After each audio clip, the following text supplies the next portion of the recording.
আজকে আমাদের চিলির পনির পুরো নিরামিষ হবে। এই যে ক্যাপসিকাম কাটা হয়েছে, টমেটো কুচি নেওয়া হয়েছে,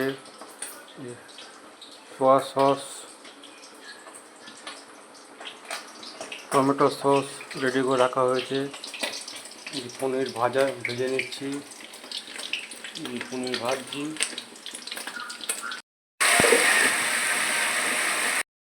লবঙ্গ দারচিনি কড়াইয়ে দিয়ে দিলাম, তেজপাতা কড়াইয়ে দিয়ে দিলাম, লঙ্কা ফাটিয়ে কড়াইয়ে দিয়ে দিচ্ছি, ক্যাপসিকাম কড়াইয়ে দিয়ে দিচ্ছি, লবণ, হলুদ, ধনে গুঁড়ো দিয়ে দেওয়া হয়েছে, মশলা দিয়ে দেওয়া হচ্ছে, সস, চিলি সস দিয়ে দেওয়া হয়েছে, আর দিয়ে দিচ্ছি।